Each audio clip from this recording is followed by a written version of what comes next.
नमस्कार दोस्तों। दोस्तों, हमने आपको पिछली वीडियो में आईएएस ऑफिसर के प्रमोशन के बारे में और उनकी जो पावर होती है उनके बारे में आपको हमने बताया था।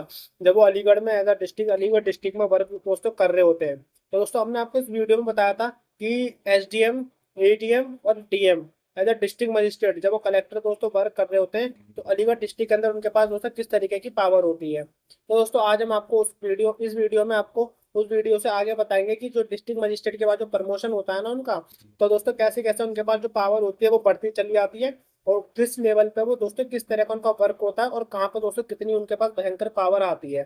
तो दोस्तों आज हम आपको डिस्ट्रिक्ट मजिस्ट्रेट से ऊपर जितने भी हमारे जो रैंक होती हैं उनके बारे में हम आपको इसमें बताएंगे। जब वो डिस्ट्रिक्ट मजिस्ट्रेट के बाद जो प्रमोशन होता है ना दोस्तों, तो उनके पास कितनी पावर आ जाती है। तो चलिए दोस्तों शुरू करते हैं। तो दोस्तों जब वो एज अ डिस्ट्रिक्ट मजिस्ट्रेट जब वो अपना वर्क कर लेता है ना, लगभग एक आईएएस ऑफिसर लगभग लगभग दोस्तों 8 से लेकर 10 साल तक, मतलब लगभग लगभग 12 साल तक भी वो एज अ डिस्ट्रिक्ट मजिस्ट्रेट दोस्तों रहता है। तो दोस्तों क्या होता है कि आईएएस ऑफिसर 12 साल का अपना प्रमोशन कंप्लीट करता है ना, पूरा पूरा अपना जो उनका जो टाइमलाइन होती है पूरी जो 12 साल की कंप्लीट कर लेता है, तो उसके बाद एक डिस्ट्रिक्ट मजिस्ट्रेट को जो प्रमोशन दिया जाता है ना, वो दिया जाता है दोस्तों कमिश्नर, मतलब कमिश्नर, डिविजनल कमिश्नर। अब आप सोचेंगे कि कमिश्नर जो होता है दोस्तों ये तो पुलिस में होता है, लेकिन दोस्तों मैं आपको बता दूं ये पुलिस से अलग, आईपीएस में तो दोस्तों कमिश्नर होता ही है।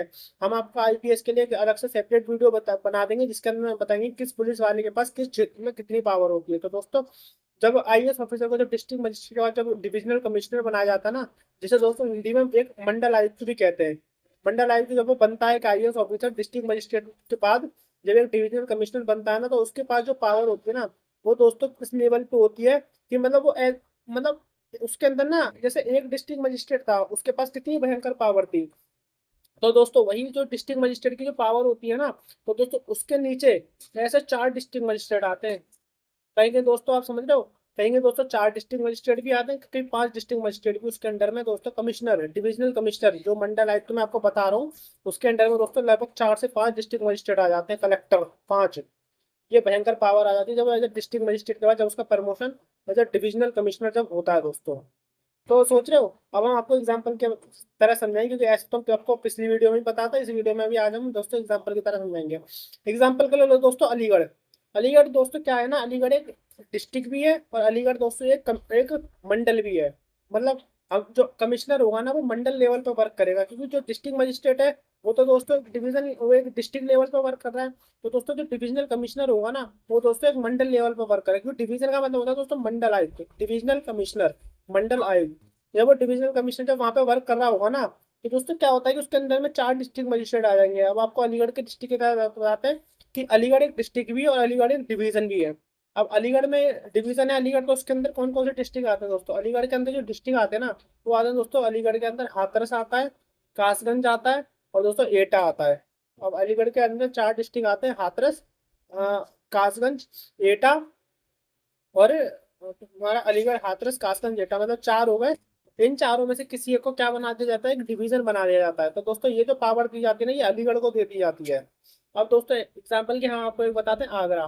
दोस्तों आगरा भी दोस्तों एक डिवीजन है, मतलब आगरा जो है एक डिस्ट्रिक्ट भी है और डिस्ट्रिक्ट के साथ साथ क्या है वो एक डिवीजन भी है। तो दोस्तों आगरा जो होता है ना, अब आगरा में क्या होता है, आगरा जो वर्क करता है ना अपना, मतलब आगरा एक डिवीजन लेवल पर वर्क करता है। मतलब डिस्ट्रिक्ट तो है, डिस्ट्रिक्ट के साथ साथ क्या है वो एक डिवीजन भी है। दोस्तों आगरा के अंदर जो डिस्ट्रिक्ट आते हैं, आगरा के अंदर था जैसे आगरा तो है ही एक डिस्ट्रिक्ट, आगरा, फिरोजाबाद और मथुरा और मैनपुरी, और 4 डिस्ट्रिक्ट इसमें हो गए। मतलब चार, एक तरह से क्या होता है कि चारों के अलग अलग डिस्ट्रिक्ट मजिस्ट्रेट होंगे। आगरा का अलग होगा, मैनपुरी का अलग होगा, फिरोजाबाद का अलग होगा और मथुरा का अलग होगा। और ऐसे ही दोस्तों अलीगढ़ में, अलीगढ़ का डिस्ट्रिक्ट मजिस्ट्रेट अलग होगा, हाथरस का डिस्ट्रिक्ट मजिस्ट्रेट अलग होगा, कासगंज का डिस्ट्रिक्ट मजिस्ट्रेट अलग होगा और एटा का डिस्ट्रिक्ट मजिस्ट्रेट अलग होगा। तो ये जो चारों डिस्ट्रिक्ट मजिस्ट्रेट होंगे ना, ये रिपोर्ट किसे करेंगे, डिविजनल कमिश्नर को, मंडल आयुक्त को, जो भी दोस्तों अलीगढ़ में बैठा होगा।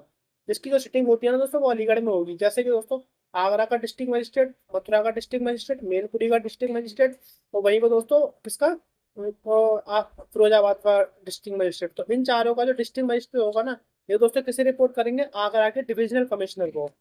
अब आपको समझ में आ रही है थोड़ी चीज। तो दोस्तों ऐसे करके डिविजनल कमिश्नर को रिपोर्ट करेंगे। अब आपके माइंड में मुझे पता भी शक हो रहा। अब मैं एक चीज जो आपके मन में आ रहा है वो मेरे मन में भी आता था, वो था दोस्तों डिस्ट्रिक्ट मजिस्ट्रेट भी आगरा में बैठ रहा है आगरा का, और डिविजनल कमिश्नर है वो भी आगरा में बैठ रहा है। हाँ दोस्तों, ऐसा ही होता है, क्योंकि डिस्ट्रिक्ट मजिस्ट्रेट जो आगरा होगा ना, वो हेडक्वार्टर होगा एक तरह से डिविजनल कमिश्नर का। वहीं पे दोस्तों डिस्ट्रिक्ट मजिस्ट्रेट का भी हेडक्वार्टर होगा। जब जो जो जिला समाहरण में होता है, जो कि डिस्ट्रिक्ट मजिस्ट्रेट का ऑफिस होता है मेन, कलेक्ट्रेट बोलते हैं जिसे दोस्तों। तो दोस्तों यही चीज। तो दोस्तों क्या होता है कि अब वहाँ पे देखो दोनों का ऑफिस अलग अलग जगह होगा, लेकिन होगा का आगरा के अंदर, क्योंकि जो और जो उनके पास जो मेन पावर होगी ना, वो दोस्तों किसके पास होगी, डिविजनल कमिश्नर के पास मेन पावर होगी। क्योंकि डिस्ट्रिक्ट मजिस्ट्रेट केवल एक डिस्ट्रिक्ट कंट्रोल कर रहा है, लेकिन डिस्ट्रिक्ट जो डिविजनल कमिश्नर है ना, वो चार डिस्ट्रिक्ट मजिस्ट्रेटों को कंट्रोल कर रहा है। मतलब एक तरह से चार डिस्ट्रिक्ट कंट्रोल कर रहा है एक डिविजनल कमिश्नर। तो ये दोस्तों एक भयंकर पावर होती है डिविजनल कमिश्नर के पास दोस्तों। उसके बाद जब डिविजनल कमिश्नर के बाद उसका जब प्रमोशन होता है ना, तो दोस्तों वो बन जाता है एडिशनल चीफ सेक्रेटरी। अब एडिशनल चीफ सेक्रेटरी पे कैसे वर्क करता है मैं बताता हूँ दोस्तों। एडिशनल चीफ सेक्रेटरी के पास जब जब वो प्रमोशन होती है, डिविजनल कमिश्नर जब 10 से 12 साल रह लेता है ना, तो उसे बनाया जाता है एडिशनल चीफ सेक्रेटरी।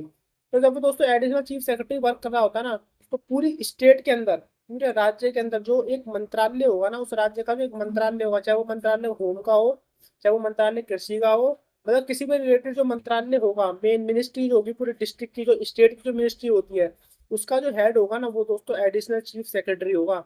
मतलब जो राज्य के अंदर जो मंत्रालय होगा ना, उस मंत्रालय का जो मंत्री होगा ना, उसे असिस्ट करेगा एक आईएएस ऑफिसर, वो एज एडिशनल चीफ सेक्रेटरी दोस्तों वर्क करेगा।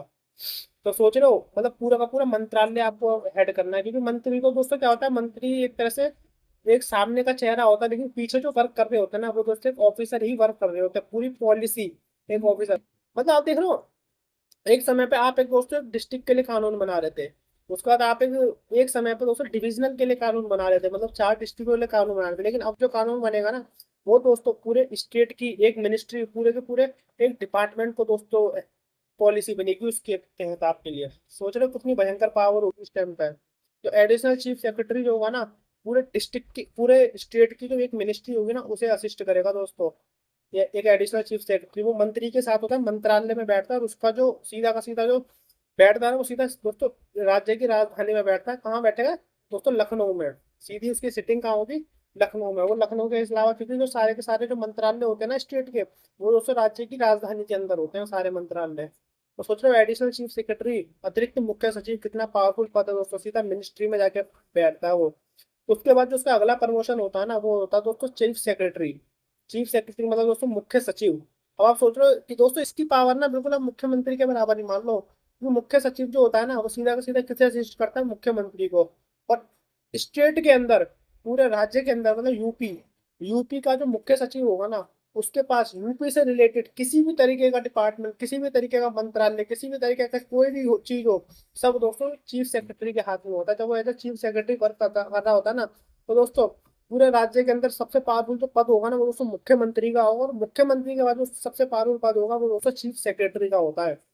मतलब देख रहे हो, बस वो मंत्रालय लेवल पे एक एक पॉलिटिशियन लेवल पे दोस्तों मुख्यमंत्री पावरफुल है। उसके बाद जो अगला जो प्रशासनिक लेवल होगा ना, उसमें दोस्तों एक मुख्य सचिव, जो चीफ सेक्रेटरी वर्क कर रहा होगा, तो वो सबसे पावरफुल पद होगा चीफ सेक्रेटरी का, जब वो वैसा मुख्य सचिव दोस्तों वर्क कर रहा होगा। तो दोस्तों इतनी पावर हो जाती है आईएएस ऑफिसर की, जब वो एज अ चीफ सेक्रेटरी दोस्तों वर्क कर रहा था। देखो कहाँ आप दोस्तों एक डिस्ट्रिक्ट की बात कर रहे थे, उसके बाद कहाँ आप डिवीजन की बात कर रहे थे, कहाँ आप एक मंत्रालय की बात कर रहे हो, कहाँ आप दोस्तों जब आप चीफ सेक्रेटरी बनोगे, तो सब कहाँ पूरा का पूरा स्टेट होगा वो आपके अंडर में आ जाएगा पूरा का पूरा। आप मुख्यमंत्री को दोस्तों असिस्ट करोगे कंप्लीटली, जब आप एज अ चीफ सेक्रेटरी मुख्य सचिव दोस्तों वर्क करोगे। बहुत भयंकर पावर हो जाती है दोस्तों उस टाइम पे।